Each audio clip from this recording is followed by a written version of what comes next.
रोज सुबह उठकर बोलने चाहिए ये दो शब्द। ये समस्त दुख, कष्ट और पापों का नाश करने वाले हैं। इस विषय में एक प्राचीन कथा है जिसका वर्णन आज हम आपके समक्ष प्रस्तुत करने जा रहे हैं। इसीलिए आप इस कथा को ध्यान से अवश्य सुनें। प्राचीन काल की बात है। एक दिन मुनि वात्स्यायन भगवान विष्णु के दर्शन करने के लिए वैकुंठ लोक पधारते हैं, किंतु वहां पर उन्हें भगवान विष्णु के दर्शन नहीं होते हैं। वहां पर समस्त ब्रह्मांड को अपने मस्तक पर धारण करने वाले शेषनाग बैठे हुए होते हैं। मुनि वात्स्यायन शेषनाग को प्रणाम करते हैं। मुनि को देखकर शेषनाग उनका स्वागत करते हुए कहते हैं, हे मुनिवर, वैकुंठ में आपका स्वागत है। आज किस कारण से आपका वैकुंठ में आगमन हुआ है? मुनि वात्स्यायन कहते हैं, हे नागराज, आपको प्रणाम है। मैं आज भगवान विष्णु के दर्शन करने के लिए ही आया हूं, किंतु मेरा यह कैसा दुर्भाग्य जो मुझे सृष्टि के पालन करता श्री हरि के दर्शन नहीं हो पा रहे हैं। मैंने ऐसा वह कौन सा अपराध किया है जिससे मुझे मेरे भगवान के दर्शन दुर्लभ हो गए हैं? कृपया मुझे उपाय बताइए जिससे मुझे प्रभु के दर्शन सुलभ हो जाए। मैं किस प्रकार से प्रभु को प्रसन्न करूं? शेषनाग जी कहते हैं, हे मुनिवर, आपने कोई अपराध नहीं किया है। भगवान विष्णु के भक्तों के लिए उनके दर्शन दुर्लभ नहीं है। इस विषय में महाराजा जनक से जुड़ा एक प्राचीन इतिहास कहा जाता है, जिसका मैं आपको वर्णन करूंगा। केवल एक पाप के कारण महाराज जनक को नरक के द्वार के पास जाना पड़ा, और किंतु उनके द्वारा बोले गए दो शब्दों के कारण ही उन्हें और अन्य नरक के प्राणियों को नरक से छुटकारा मिल गया। हे मुनिवर, केवल सुबह इन दो शब्दों का उच्चारण करने मात्र से ही समस्त दोष समाप्त होते हैं। हे मुनिवर, आप इस प्राचीन कथा को ध्यान से सुनिए। इस कथा को सुनने मात्र से ही समस्त दुख दूर होते हैं। इस मंत्र का जाप करने से आपको भगवान के दर्शन हो जाएंगे। मुनि वात्स्यायन कहते हैं, हे शेषनाग, मैं इस कथा को सुनने के लिए उत्सुक हूं। कृपया आप इस कथा को मुझसे कहिए, मैं ध्यानपूर्वक इस कथा का श्रवण करूंगा। फिर शेषनाग मुनि वात्स्यायन को वह महान कथा सुनाने लगते हैं। हे मुनिवर, त्रेता युग की बात है, जब भगवान राम और माता सीता मनुष्य देह का त्याग करके अपने धाम को चले गए थे। उसके कुछ समय बाद देवी सीता के पिता श्री महाराज जनक ने योग के द्वारा अपने शरीर का परित्याग कर दिया। देह का त्याग करने के पश्चात उस समय उन्हें ले जाने के लिए एक दिव्य विमान प्रकट हुआ। फिर महाराज जनक उस दिव्य विमान में बैठकर जाने लगे। कुछ समय बाद वह विमान तीव्र गति से यमपुरी पहुंच गया। फिर महाराज जनक का विमान यमपुरी के संयमनीपुरी के निकट से जाने लगा। उस स्थान पर अनेक नरक है और उन नरकों में अनेक पापी जीव सजा भुगत रहे होते हैं। जैसे ही महाराज जनक का विमान उन नरकों के पास से गुजरने लगा, तो वहां की वायु महाराज के शरीर को स्पर्श करके नरक के प्राणियों को सुख प्रदान करने लगी। उस शीतल वायु से नरक के प्राणियों को नरक की भयंकर अग्नि में शीतलता प्राप्त होने लगी। जैसे जैसे महाराज का विमान उन प्राणियों से दूर जाने लगा, तो फिर उन प्राणियों को नरक की अग्नि से जलन होने लगी और वे जोर जोर से चीत्कार करने लगे और महाराज से प्रार्थना करने लगे, हे महात्मा, कृपया यहां से दूर ना जाओ। जो वायु आपके शरीर को छूकर हमारी ओर आ रही है, उससे हमें बड़ा सुख मिल रहा है। नरक की अग्नि की दाह कम हो रही है। महाराज जनक बड़े महात्मा थे। उन नरक के प्राणियों का करुण विलाप सुनकर उन्हें बड़ी दया आ गई। उनका हृदय शोक से भर गया। उन नरक के प्राणियों को ऐसे कष्ट भोगता हुआ देखकर महाराज का मन विचलित होने लगा। वे इस प्रकार से सोचने लगे, यदि मेरे यहां पर रहने से इन प्राणियों को सुख प्राप्त होता है, इनकी नरक की पीड़ा कम होती है, तो मैं यहीं पर निवास करूंगा। यही स्थान मेरे ठहरने के लिए उत्तम है। इतना सोचकर महाराज जनक उन प्राणियों को सुख प्रदान करने के लिए नरक के द्वार के पास ही रुक गए। वहां की वायु महाराज के शरीर को छूकर उन प्राणियों की ओर जाने लगी और उन्हें सुख प्रदान करने लगी, जिससे नरक के सभी प्राणी महाराज को धन्यवाद देने लगे और कहने लगे, हे राजन, आप बड़े पुण्यवान हैं। हम पापियों को सुख प्रदान करने के लिए आप उत्तम लोक का त्याग करके यहां पर ठहर गए हैं। फिर कुछ समय के बाद उस स्थान पर नरक के देवता यमराज आ जाते हैं। यमराज देखते हैं कि महान पुण्यात्मा तथा दयालु महाराज जनक नरक के द्वार के पास खड़े हैं। महाराज जनक को वहां पर खड़ा देखकर यमराज को बड़ा आश्चर्य हुआ। वे महाराज जनक से कहने लगे, हे राजन, आप तो बड़े पुण्यात्मा हैं, समस्त धर्मात्माओं के आप शिरोमणि हैं। भला आप इस नरक के द्वार के पास कहां से आ गए? आपको किस दुष्ट ने यहां पर खड़ा कर दिया? आप जैसे पुण्यवान मनुष्यों के लिए यह स्थान उचित नहीं है। आप तो विष्णुलोक के अधिकारी हैं। यह स्थान तो पापी और दुष्ट आत्माओं के लिए है। इस स्थान पर आप जैसे पुण्य आत्मा नहीं आते हैं। यहां पर उन पापियों को लाया जाता है जो दूसरे मनुष्यों के साथ द्रोह करते हैं, दूसरों पर कलंक लगाते हैं, दूसरों का धन लूटते हैं, पराई स्त्रियों के साथ विचरण करते हैं। जो अपनी पतिव्रता धर्मपरायण स्त्री को त्याग देता है, उन लोगों को यहां पर लाया जाता है और नरक की सजा दी जाती है। जो धन के लालच में मित्र के साथ धोखा करता है, उस पापी को मेरे द्वारा इन नरकों में डाल दिया जाता है। जो भगवान में आस्था नहीं रखते, जो नास्तिक होते हैं, धर्म कर्म नहीं करते हैं, उन्हें ही इस नरक में डाल दिया जाता है। जो भगवान विष्णु के नाम का स्मरण नहीं करता, जो समस्त नरकों से मुक्ति दिलाने वाले भगवान विष्णु है, उनकी पूजा कभी नहीं करता, उन मनुष्यों को ही इस नरक में गिराया जाता है। बड़े बड़े पाप करने वाले प्राणियों को मेरे दूत घसीटते हुए लाकर इस नरक में गिराकर भयंकर दंड देते हैं। इसीलिए हे राजन, आप इस स्थान से चले जाइए। आपके जैसे भगवान विष्णु के भक्त को यहां पर ठहरना नहीं चाहिए। आप श्रेष्ठ विमान में बैठकर वैकुंठ लोक को जाकर समस्त सुखों का उपभोग कीजिए।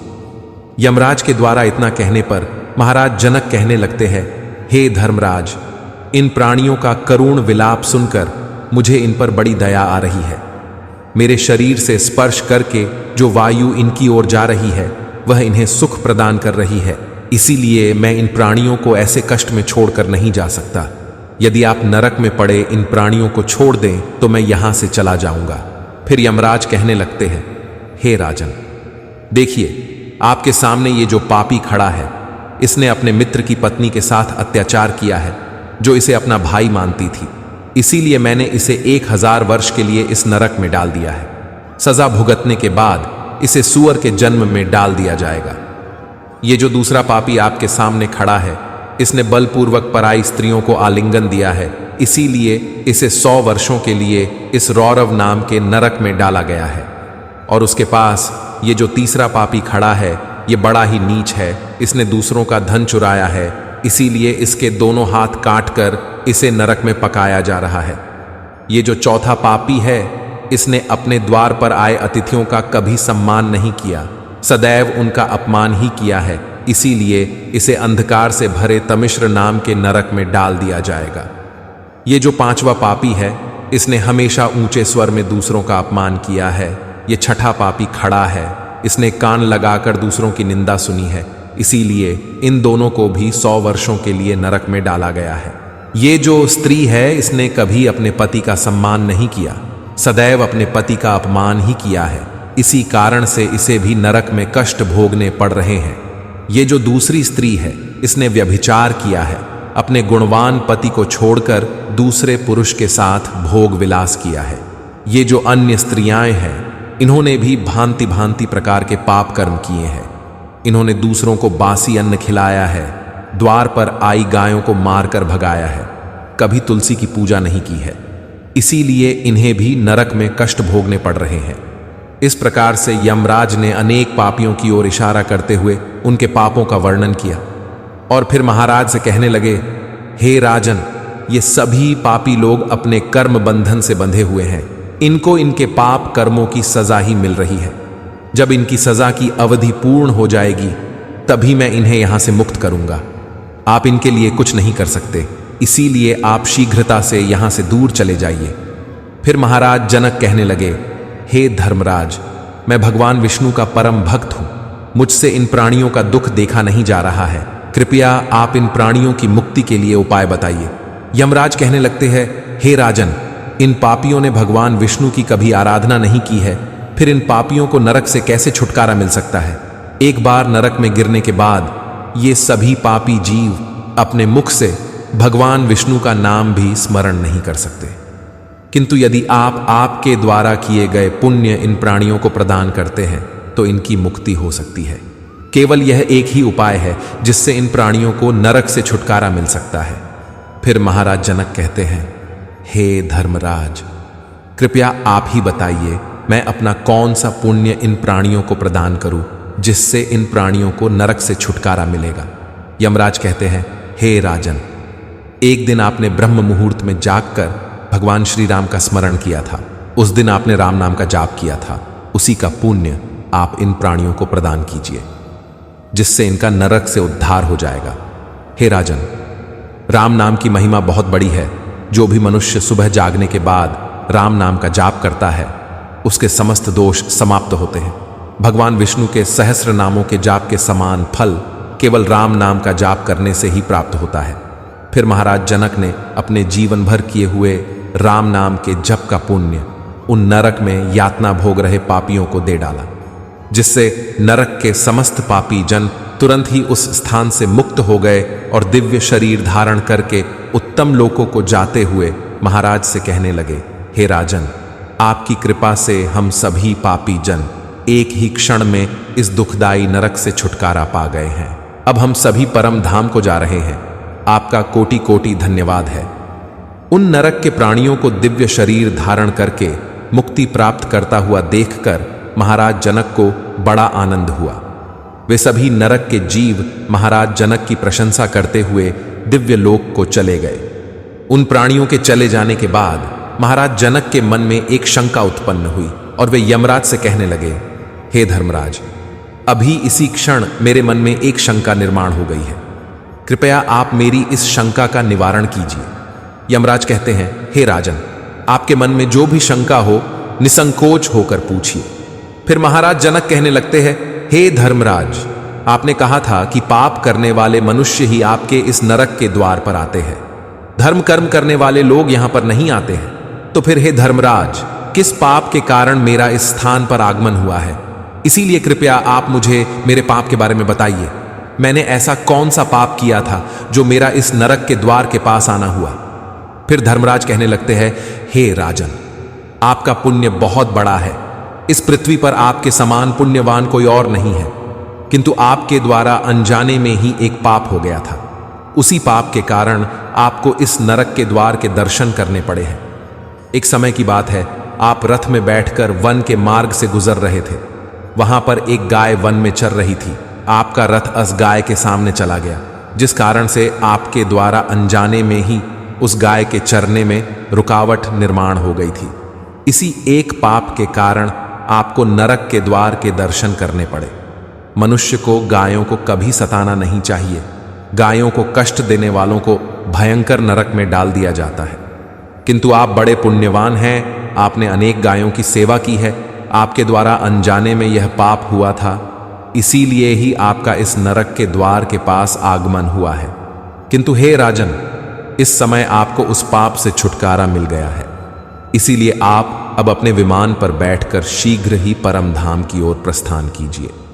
फिर महाराज जनक यमराज को प्रणाम करके उस दिव्य विमान पर बैठकर वैकुंठ लोक को जाने लगे। शेषनाग कहते हैं, हे मुनिवर, इस प्रकार से महाराज जनक के द्वारा प्रातः काल में राम नाम का जाप करके जो पुण्य अर्जित हुआ था, उसी पुण्य के कारण नरक के प्राणियों को छुटकारा मिल गया था। इसीलिए मनुष्य को नित्य सुबह उठकर यह 2 शब्द बोलने चाहिए। जो मनुष्य सुबह सुबह राम नाम का जाप करता है उसके समस्त दोष नष्ट होते हैं, उसकी कभी दुर्गति नहीं होती है। साथ ही मनुष्य को गाय को कभी कष्ट नहीं देना चाहिए।